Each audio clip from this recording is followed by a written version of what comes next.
Corona بیماری نے ایک اور احساس انسان کے وجود میں جگا دیا۔ اکثر لوگ موت کو مانتے تو تھے لیکن موت کو محسوس نہیں کرتے تھے۔ اب معاشرہ ایک موت کے خوف میں پڑا ہوا ہے۔ جب آپ کرونا کا نام سنتے ہیں تو سب سے پہلے جو خوف آتا ہے کہیں یہ بیماری مجھے لگ نہ جائے اور کہیں میں مر نہ جاؤں۔ اور ایک طرف امام فرماتے کہ مومن کبھی موت سے ڈرتا نہیں ہے۔ یہ موت کا جو خوف ہے نا، جب انسان کی معرفت بڑھ جاتی ہے تو پھر انسان احتیاط تو اپنی جگہ ہے لیکن موت سے نہیں ڈرتا۔ کہتا ہے جب آئے جیسے آئے، اگر اللہ اس پہ راضی تو میں اس پہ راضی ہو جاؤں گا۔ لیکن یہ موت کا خوف کیسے ختم ہو کہ لا خوف علیہم ولا هم یحزنون۔ خدا مومنوں کی نشانی یہ بتاتا ہے، نہ ان کے وجود میں کوئی خوف ہوتا ہے، نہ کوئی حزن ہوتا ہے، غم ہوتا ہے۔ ایک طرف موت کا خوف، دوسری طرف آپ نے معاشرے میں دیکھا ہوگا کہ مال ہے، دولت ہے، پیسہ ہے، سب کچھ ہے، گھر ہے، لیکن اس بندے کے دل میں اطمینان نہیں ہے، ایک غم کی صورت ہے۔ آج دنیا میڈیٹیشن کے پیچھے کیوں ہے؟ کیونکہ دنیا کے دل میں غم ہے۔ دنیا ایک ایسی روشنی، ایک ایسی شادابی، ایک ایسا سکون چاہتی ہے کہ وہ سکون ملے۔ یعنی مالدار ہے، سب کچھ ہے، لیکن اس کے دل میں غم ہے۔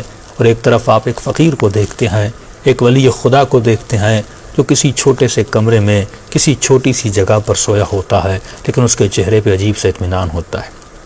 دوسری مثال جو میں نے خود دیکھی اکثر اپنے جاننے والوں میں، کہ جب انسان بڑھاپے کی طرف جاتا ہے، میں نے بہت سارے لوگوں کو دیکھا جب وہ 50 ایئرس کے تھے ان کے وجود میں خوشی تھی، لیکن جیسے یہ 50 سے 60 کی طرف گئے، 60 سے 70 کی طرف گئے، اب جب میں ان سے ملنے گیا ان کی آنکھوں میں غم تھا، ان کے چہرے پر اداسی تھی، تو میں سوچ رہا تھا یہ کیسی اداسی ہے، اور مجھے واضح نظر بھی آ رہا تھا کیونکہ یہ جان چکے ہیں کہ یہ موت کے قریب جا رہے ہیں، اب یہ مرنے والے ہیں، اب اس گھر سے نکالے جائیں گے، اب ان بچوں سے جدا ہوں گے۔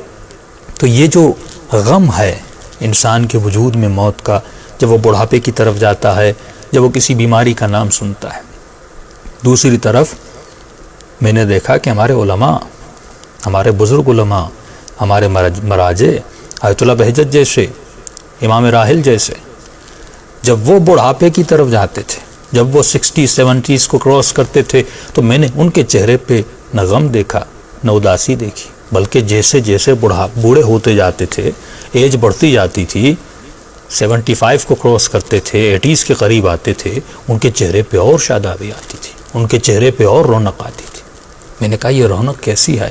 تو کسی استاد اخلاق نے کہا یہی تو فرق ہے عام انسانوں کے بوڑھے ہونے میں اور یہی فرق ہے ایک عالم کے بوڑھے ہونے میں۔ جب وہ جیسے جیسے بوڑھا ہوتا ہے اس کے چہرے کی خوشی بتاتی ہے یہ کسی کی ملنے کی خوشی ہے، یہ لقاء اللہ کی خوشی ہے، یہ اللہ کے حضور میں جانے کی خوشی ہے۔ وہ جان چکے ہیں کہ موت آنے والی ہے، اور جیسے اس دار فانی سے روح پرواز کرے گی تو یقیناً ان کو پتہ ہے کہ صرف ہم نہیں جا رہے، اس دنیا سے حسین ابن علی بھی گئے، اس دنیا سے علی ابن ابی طالب بھی گئے، اس دنیا سے رسول کریم بھی گئے، انبیاء اور اولیاء بھی گئے، اور آج ہم ان کو یہاں نہیں دیکھ پا رہے، لیکن مرنے کے بعد جس دنیا میں وہ ہیں، جس دار میں وہ ہیں، جس مقام پہ وہ ہیں، ہمیں وہیں پہ منتقل کیا جائے گا اور نیکوں کو نیکوں کے ساتھ ملایا جائے گا۔ تو یہ ان کے دیدار کی خوشی ہے، یہ ملاقات الہی کی خوشی ہے جو ان کے چہروں پہ رونما ہو رہی ہے۔ تو کیا کیا جائے کہ یہ معرفت نہ حزن ہو نہ غم ہو، یہ کہاں سے ملے گی؟ تو مختصر آپ کی خدمت میں عرض کروں عزیزان محترم، یہ قرآن سے ملے گی۔ ہر مومن، ہر مسلم، ایون میں ان کے لیے بھی کہہ رہا ہوں جو طالب علم ہیں، بہت کم ایسے علماء بھی ہوں گے جنہوں نے زندگی میں کمپلیٹ ایک مرتبہ قرآن کی کوئی نہ کوئی تفسیر پڑھی ہو۔ تو پہلا پروجیکٹ جو انشاءاللہ اس مہینے میں ان کے کلپس بھی ہم انشاءاللہ ریکارڈ کروائیں گے، وہ تفسیر قرآن کا ہے۔ ایک ایسی تفسیر، ایک مرتبہ اگر آپ کمپلیٹلی تفسیر پڑھ دیں، میں تشریح میں تفسیر کے کلپس میں بتاؤں گا، آپ اقتصاد یعنی اکنامک، آپ سیاست سے آگاہ ہوں گے، اقتصاد سے آگاہ ہوں گے، ہسٹری تاریخ سے آگاہ ہو جائیں گے، اخلاق سے، ادب سے، لغت سے، تمام تر معلومات آپ کے پاس آئیں گی جب ایک مرتبہ تفسیر قرآن پڑھ لیں گے۔ تفسیر کہہ رہا ہوں، قرآن کا ترجمہ نہیں، تفسیر پڑھ لیں گے، اس کے بعد نہج البلاغہ پڑھیں گے، آپ کے وجود میں اثر ہوگا، باتیں سمجھنے لگیں گے، ایمان آپ کا تر و تازہ ہو جائے گا، اللہ پر ایمان، قیامت پر ایمان، قبر پر ایمان، وعد و وعید پر ایمان، منکر و نکیر پر ایمان، یہ ساری چیزیں تر و تازہ ہو جائیں گی۔ اب لا خوف علیہم ولا هم یحزنون کی منزل پہ پہنچیں گے۔